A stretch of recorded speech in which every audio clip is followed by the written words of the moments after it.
Calling her a bitch. Mind yourself, mate. Right, we've been patient with you, yeah? Now I'm telling you, ain't it? Don't do that again. Let that be a very strong warning to you. I've seen you shouting at loads of women and children then. Ain't acceptable, mate. These idiots here should be sorting it out, but they ain't here. This is the first clear look at the man at the center of the situation. From the start, he appears impaired, loud, and behaving in a way that draws unwanted attention. His actions are disruptive enough that anyone nearby could clearly hear and feel the disturbance. Under the law, this already falls within Section 5 of the Public Order Act 1986. The law doesn't require physical contact or damage to property for it to apply.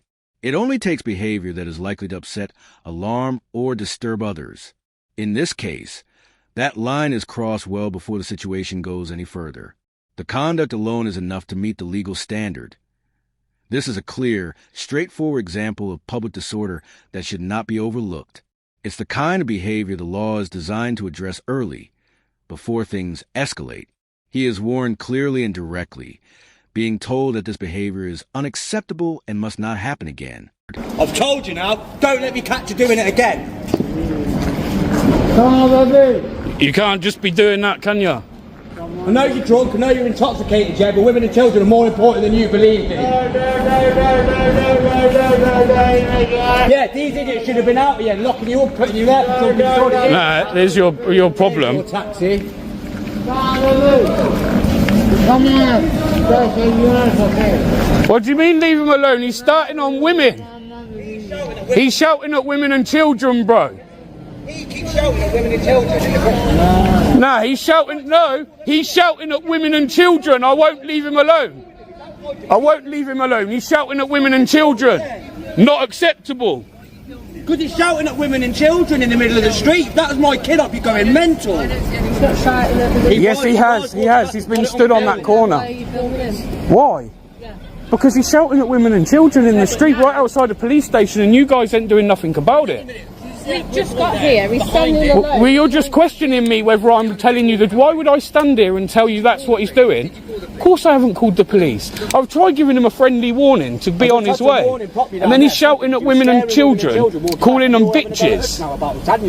I've got children, mate. I don't know about you, but if that was my missus or my kids and he was doing that, getting in their face, calling them a bitch, there's women that have just walked past quite scared of him, right outside the police station. What are you doing about it? So now you're asking me why am I filming it? I'm filming it because you lot ain't doing your job, even though it's outside the police station. For about 20 minutes, half an hour doing it. Always there. Oh, that's He's always he's always there. I'm dealing with you two filming us, can I? What? What do you want me to? I want to deal with What do I want you to do? What would you do if I was intoxicated? Drive out. Yeah, because I didn't know anything. What would you do if I was intoxicated in the street, abusing people? The auditors then bring up the most obvious question, one that viewers are already thinking about.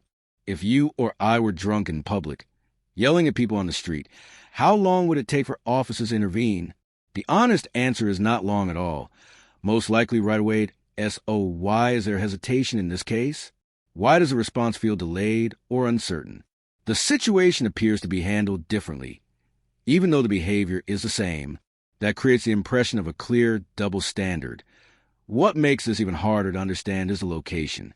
This is happening just a short distance from a major police station. This isn't about a lack of staff or limited resources. It's about choosing whether to act. When enforcement looks optional, public confidence starts to weaken and trust in the system begins to fade. Ramsden. When the auditors push further and directly ask why the man bothering women and children is not being addressed, the officer's response is surprising. He simply says, "Because we're dealing with you." That answer is not just unhelpful, it avoids a real issue altogether. Rather than stepping in to protect people who may be at risk, the officers shift their attention to the auditor.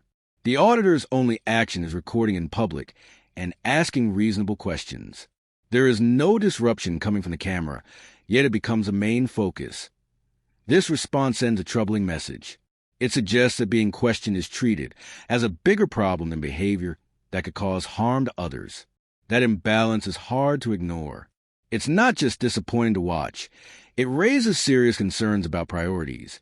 and whether the focus of policing is being placed where it truly belongs. We would. It would be a Section 5, yeah. Why are we having to do your jobs for you? And now this guy wants to come start because he's being filmed. He's being filmed because he's just abused women and children. We're getting officers to come to speak to you, so if you guys just calm yourself down and don't approach other people. He's just... Leave my brother here. They are dragging on him. They're going to go to CTV, take you to the court. What? Leave the man alone. No, he's starting on women and children. He's been shouting at women. Yes, yes, yes. Yes, yes, yes. Take your friend. Is he your friend? Is he your friend? I don't care. Is he your friend? Ganging up on him. Not ganging. He's been women and children. He's starting on women and children. We do care. We do care. We ain't having this here. It's not happening. It's not happening. I ain't going to stand by and allow you to abuse women and children. Are you mad? Are you mad? Are you off your head? Are you crazy? Are you crazy? Get out the road first of all. Just get out the road. You're crazy. Is that the way you speak to women and children? Is that the way you speak to women and children? Huh? Is that the way you speak to women and children? Big man. You guys obviously aren't. Big man. Are you going to talk to me or are you going to keep shouting in the street? You guys aren't. Are you not going to deal with the people that are the actual issue? You guys obviously aren't from around here, are you? Yes, I'm from round here. I've never seen you in this area before. Coming out to speak. So because you've never seen me here, it means I'm not from here. I'm going to say is you would understand the local people in the area, but you obviously don't. What are you on about? I'm from here. Okay. Okay. I live here. Well, that gentleman obviously knows who he is. Right, but you haven't got to deal with me. I'm doing illegal activity. They're not. You're not. I'm not doing illegal activity. Shouting at a man there and wanting to get into a fight with him is not illegal activity. What? Oh my God! Are you sure? Are you sure you want to go with that? Is that what you're going to try and say? Go with what? You want to say that I'm trying to start on people? Trying to cause a fight? Is that what you want to say? Is that what you want to say? This camera's got 15, 16, maybe 17 minutes of footage that proves otherwise. But you're just going to jump to you're just going to jump to assumptions rather than deal with a public order offence. Public order offence. You shouting. No, it isn't. I haven't cussed. I haven't cussed. I haven't used any profanities like he has. The conversation's over. Because you can't be asked to do your job. Okay. What's your collar number? If you've got any problems, What's your collar number? If you've got any problems, What's your collar number? Please identify yourself. What's your collar number? Why do I need to identify myself? Because you just engaged with a member of the public as a copper. No, you engaged with me. Right after avoiding responsibility, the officer then refuses to identify himself. He gives no name, no badge number, and no basic information at all. This goes beyond being discourteous. It points to a lack of accountability that the public should not have to accept. The rules are clear on this matter. When officers are approached by members of the public, they are expected to identify themselves when asked. That transparency is part of maintaining trust and professionalism. Choosing not to do so only raises more questions, by refusing to identify himself. Especially while being recorded, the officer appears to be avoiding oversight. That kind of behavior weakens confidence rather than building it. In a role that depends on public trust and openness, actions like this send the wrong signal and leave people wondering who is truly being held accountable. I've just explained to your friend. I'm PC26642. Thank you very much for being professional. See, that's how it's done, mate. That's how it's done. Identify yourself. Identify. Identify who you are. Or don't engage with me. I will not engage with you again. Move on. Are you going to identify? Oh, Sergeant, hopefully he's got a bit more brains than a lot of you. That's all right. No, not at all, really. Come and speak to me. What's happening? Quite riled up, mate. You guys quite riled up. Guys, thank you. You're right. No, I'm quite riled up, to be honest. Okay, what's the matter? To be into de-escalate situations, these idiots have just come out and escalated a situation. You got him there, intoxicated, abusing at women and children in the street, calling mothers bitches. They're very scared while walking past. I've just tried to address the issue, and apparently I'm the problem. And then a black male has just approached me, saying that we're starting on him, when I've tried to explain to him, no, he's shouting and abusing women, and apparently this is now acceptable in the streets of Birmingham. Apparently this is the way we live now, is it? If that's not public order, what is it? Is that the way we live? I mean, he's not doing anything now. Have you? Excuse me, I've got 20 minutes of footage. Do you want to show me the footage? Well, I'm rolling the footage now. Okay, so I've got no evidence of anything. You've got CCTV all outside your building. It's been here for about... all outside your building. Believe it or not, I don't have access to the CCTV cameras. It also doesn't pick up audio, does it? Here, sir. Was I bullying you? Was I trying to have a fight with you? Sir, was I trying to have a fight with you, or was I trying to help you and get you up the road? I was trying to help you, right? And then you're shouting and abusing. Listen, you're shouting and abusing women in the street with children. Hey, see, you're not actually going to deal with the issue. You're just going to move him on. Got an officer here dealing with you. I'm not asking. He's been shouting at women and children in the street, right on the corner here. Okay, calling them bitches. Women have walked past scared. Children have walked past scared. I'll speak to him. Okay. Now, when I've tried to address the issue with your colleagues, or actually the people underneath you, Sergeant, they don't want to do anything about it. And apparently I'm the issue for filming this man committing an offence. Let me speak to him. Just come out. Bro, I don't want to get you into trouble. I just want you to leave women and children alone and go home. Go home.